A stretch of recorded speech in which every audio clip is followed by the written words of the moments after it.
All right, Max, back to the NBA now. Game 3 in San Francisco. Grizz and Warriors. Series even at 1 game apiece after Memphis took game 2 at home.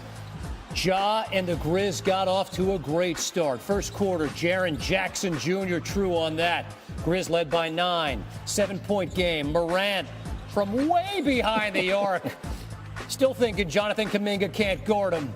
Grizzlies, first 6 field goals from the game were all threes. They led by 2, though, after 1. Early second quarter, Jordan Poole drops it off Kevon Looney. Back to what a player Poole has become. Young player in that great free-flowing offense. Dubs led by 4. Late first half, Steph attacking and 1. Golden State shot 70% from the field in the first half. Ja to beat the buzzer. What else do you need him to do? He had 17 in the first half. Grizz, though, down 7 at the break. Third quarter is where Golden State blew this one open. Clay, 3. Lead was 15. Steph to the cup. It's 17. 18-point game.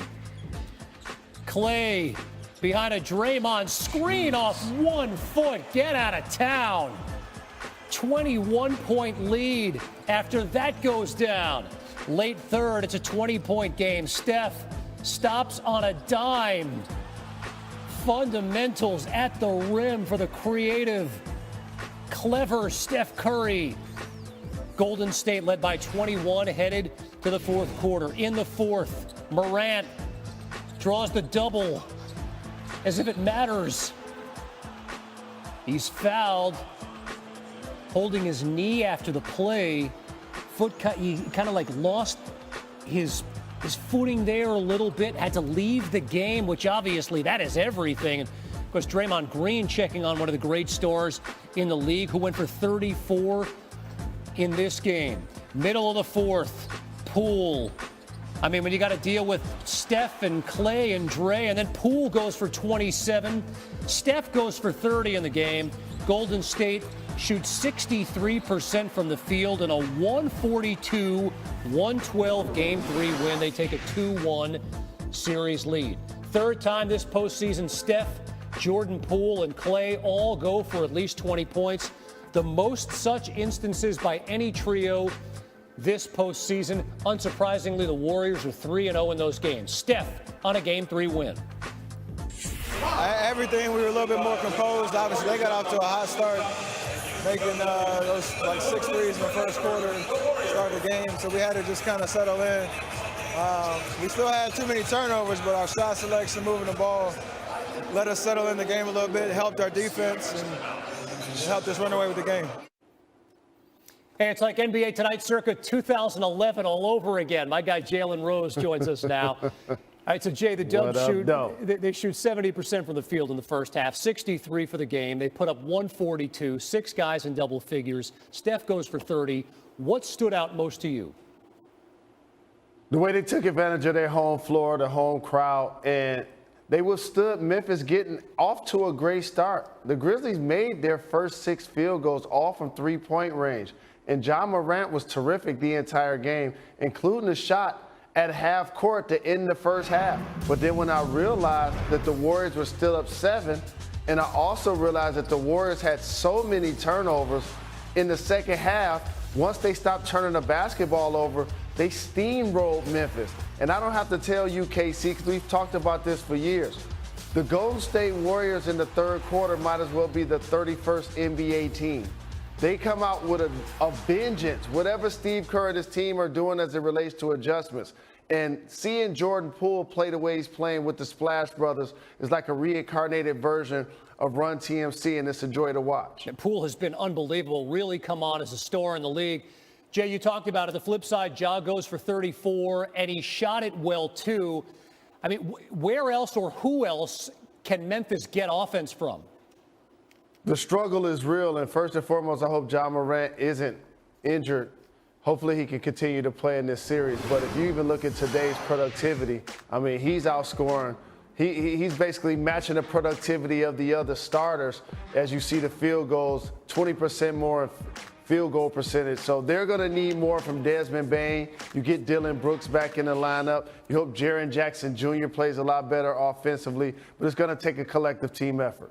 On a night Golden State assists on 34 of 53 made field goals and shoots 63%. You're not going to beat them too many times, and they're building. Jalen Rose, great to chat with you, my man. Thanks a lot. Appreciate the love. What you reckon? Where you at or where you from? Giannis just pulling with everybody. As badly as you play, this game is winnable. Milwaukee better start paying attention now. Ain't nobody that could hold me down. This right here. The Celtics lead. They were down 14 early in this quarter. Giannis gets the layup, giving Milwaukee a 1-point lead. Smart puts it up. No! Tip won't go. Another try. Horford, no! He tips it in, but it's afterwards. The game is over. Game 3 was Giannis's 5th career playoff game with at least 40 and 10, the most in Bucks history. The only players league-wide with such games over the last 25 years, some guys named LeBron and Shaq. Giannis wasn't sure if he should say more about Game 3. Mr. Dan, is Mr. Dan here? No? Barry, how much does it cost if I say something, a comment about the ref? Is it 20,000? It's a lot of money, eh? So I should not do it. I save my money, I gotta pay for diapers. There is never an issue when it comes to saving money, especially when it comes to 20,000. Am I right, Jalen? Giannis like, get your hands out my pocket. I ain't mad at him. Plus, he played with his older brother, so it totally makes sense. Exactly. So, Jalen, after struggling from the field in the first 2 games of the series, how did Giannis bounce back this afternoon? He continued to attack and didn't settle. Early in the game, he shot a couple of threes. He missed a couple of free throws, but he didn't stop being aggressive. He played like a guy that's a defending champion, somebody that's been MVP of this league, and somebody that's very much the unstoppable force that we have in the game, the best player in the NBA.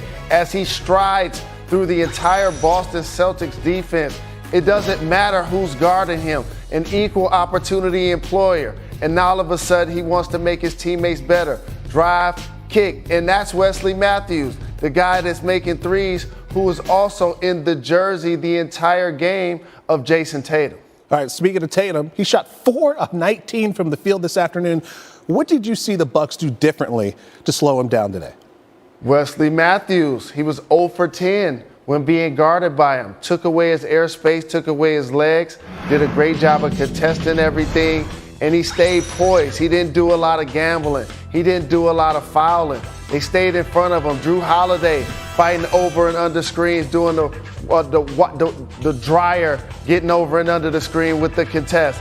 And Giannis with the rebound, getting the team on transition. Here playing without fouling, making a play in the crowd, getting the defensive board, getting out in transition. Frustrating Jason Tatum the entire game, along with Marcus Smart. The Milwaukee Bucks took this game on their home floor. My man knows his basketball, and he's also got the crispiest hairline in the game. Jalen Rose, thank you, brother. Appreciate you, family. A comment about the ref. Is it 20,000? I save my money, I gotta pay for diapers.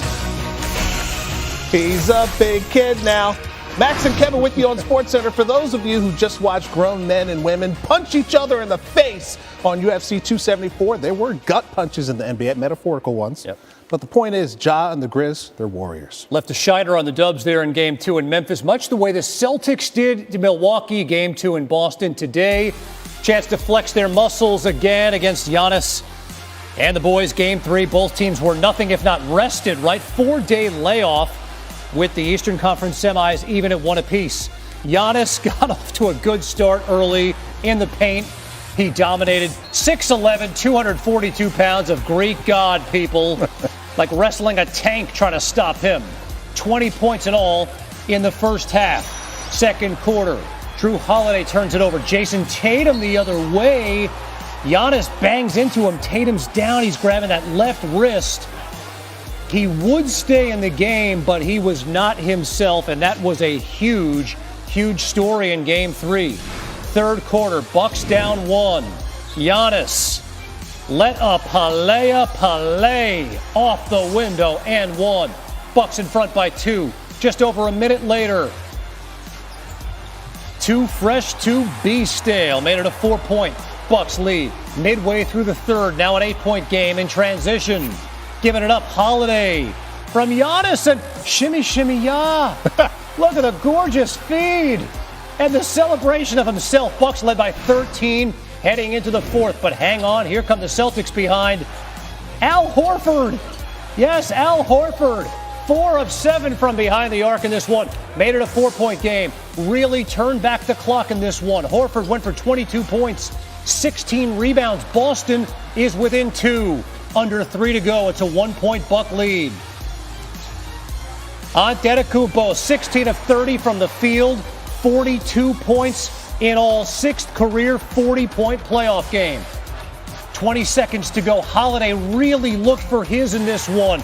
Gets the home roll. He had 25. Bucks by 3. Trying to hold off Boston. 11 seconds to go. Jaylen Brown looking for space. Eventually gives it up to Marcus Smart.